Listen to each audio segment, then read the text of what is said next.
For millennia, humans have struggled to keep wolves away from their livestock, often relying on rudimentary methods like shouting or physical barriers. But now, a team of biologists near the California-Oregon border is taking a bold step by using drones to scare off predators, even blasting AC/DC's iconic Thunderstruck music and human voices. This approach is part of a larger experiment to test whether non-lethal methods can reduce wolf-human conflict. Actor Scarlett Johansson, in a 2019 film clip, shouts, "I'm not putting up with this anymore," while co-star Adam Driver retorts, "With what? I can't talk to people?" The U.S. West once saw gray wolves nearly driven to extinction by hunting, but their reintroduction in Idaho and Yellowstone in the 1990s has led to a surge in their numbers. Today, hundreds of wolves roam Washington and Oregon, with dozens more in Northern California and thousands near the Great Lakes. These recovering populations have sparked tensions with ranchers, who now employ a mix of electrified fences, alarms, guard dogs, and even drones to protect their herds. In some regions, lethal measures are reluctantly used when non-lethal tactics fail, such as in Washington state last week, where officials approved the killing of a pack of wolves.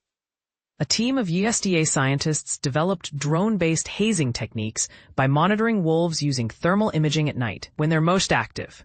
A 2022 study showed that drones equipped with loudspeakers can disrupt wolf behavior, as seen when researcher Dustin Ranglak watched a wolf flee after hearing a recorded marriage story scene. The drones also play music, gunshots, and screams, with some favorites like Five-Fingered Death Punch's cover of Blue on Black, which mimics the wolf's escape. Drones have become a staple for cattle protection, with patrols extending to the Sierra Valley in August. However, their effectiveness remains uncertain. While European ranchers have long used flapping flags to deter wolves, these methods can eventually be ignored. Environmental advocates see drones as a promising tool, arguing that they allow for flexible, innovative approaches to wolf management. Wolves fear novel stimuli, said Amarok Weiss of the Center for Biological Diversity, noting that humans often perceive wolves as fearsome but adaptable creatures. Yet, drones come with challenges. A $20,000 unit with night vision and a speaker requires training and isn't effective in dense forests.